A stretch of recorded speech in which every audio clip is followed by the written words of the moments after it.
नमस्कार साथीहरु, तपाईहरुलाई स्वागत छ मेरो यस युट्युब च्यानलमा। तपाईहरुलाई म आज सिकाउन गइरहेको छु आफ्नो घरको राउटरमा यानि कि वाइफाई मा फिक्स डिभाइस कसरी कनेक्ट गर्न सकिन्छ। आउनुहोस् यो भिडियो हेर्नुहोस्।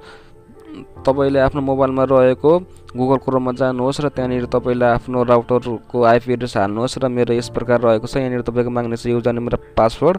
यहाँनिर के युजर नेम र पासवर्ड हालेर लगइन गर्नुहोस् र तपाईले यहाँनिर देख्न सक्नुहुनेछ WLAN भनेर यसमा क्लिक गर्नुहोस् एकचोटी र तपाईको यस्तो इन्टरफेस आउने छ र यहाँनिर मैले आफ्नो सुरुमा वाइफाई को पासवर्ड चेन्ज गर्ने छु। यहाँनिर तपाईको तलपट्टि रहने छ पासवर्ड। यहाँनिर मैले आफ्नो पासवर्ड चेन्ज गर्ने छु र यहाँनिर मैले अब राख्ने छु आफ्नो पासवर्ड 881 राखेर हजुरहरुलाई देखाउने छु।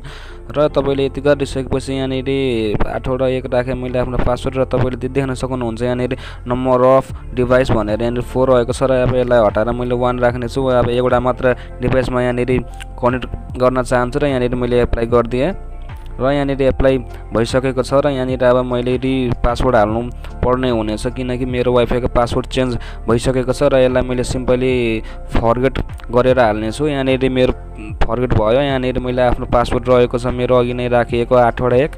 यहाँनिर मैले अब 881 राख्ने छु र यसलाई मैले कनेक्ट गर्ने छु। अब यति गरिसकेपछि मेरो वाइफाई कनेक्ट हुनेछ र कनेक्ट भइसकेको छ र तपाईहरुलाई म अब अर्को मोबाइलमा कनेक्ट हुन्छ कि नै भनेर देखाउन चाहने छु र अब मेरो यो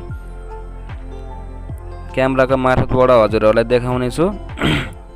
यहाँनिर तपाईले देख्न सक्नुहुनेछ म अर्को मोबाइलमा पासवर्ड हाल्ने छु। अब त्यो मोबाइल कनेक्ट हुन्छ कि नै नाम पनि अब त्यही रहेको छ टेक। यहाँनिर मैले आफ्नो पासवर्ड राख्ने छु 881 कनेक्ट भएन किनकि त्यहाँनिर मैले एउटा मात्र मोबाइल कनेक्ट हुनको लागि त्यो सेटिङ गरेको थिएँ र यहाँनिर भएन।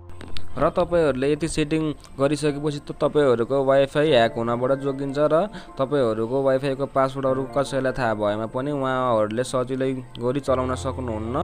यस्तै भिडियो हेर्नको लागि मेरो च्यानललाई सब्स्क्राइब गरिदिनुहोस् र यो भिडियो हजुरहरुलाई मन परेको छ भने एक लाइक पनि गरिदिनुहोस् र तपाईहरुको वाइफाई अब यसरी यो सेटिङ गरिसकेपछि सुरक्षित रहनेछ र ढुक्क साथ चलाउनुहोस्। कसैले पनि हजुरहरुको वाइफाईलाई ह्याक गर्न सक्दैनन्। र यहाँनिर अब तपाईहरुलाई म देखाउन चाहन्छु अर्को मोबाइल कनेक्ट गर्नको लागि के गर्नुपर्छ र तपाईहरुले आफ्नो मोबाइलमा रहेको गुगल क्रोममा गएर त्यो राउटरको पेज ओपन गर्नुहोस् र यहाँनिर मैले आफ्नो राउटरको पेज ओपन गरिसकेको छु र यहाँनिर तपाईले WLAN रहेको छ र यहाँ हजुरहरुले हेर्न सक्नुहुनेछ नम्बर अफ डिभाइसमा। अब यहाँनिर मैले 2 लेखेर आफ्नो यहाँनिर एप्लाई गर्ने छु र अब यति गरिसकेपछि तपाईको अर्को मोबाइल पनि सिम्पली सजिलो तरिकाले कनेक्ट हुनेछ र अब हजुरहरुलाई म देखाउन चाहन्छु मेरो क्यामेराको मार्फतबाट। र यहाँनिर मैले आफ्नो क्यामेरा ओपन गरे। यहाँनिर हजुरहरुले देख्न सक्नुहुन्छ टेक भनेर यहाँनिर अब मेरो वाइफाई को पासवर्ड रहेको छ अघि नैको मैले चेन्ज गरेको थिएँ 881 र यहाँनिर मैले 881 हालेर यहाँनिर ट्राई गर्छु अब यहाँनिर कनेक्ट हुन्छ कि नै भनेर यहाँनिर मैले कनेक्ट गर्छु र हजुरहरुले हेर्न सक्नुहुनेछ यहाँनिर मेरो वाइफाई कनेक्ट भइसकेको छ।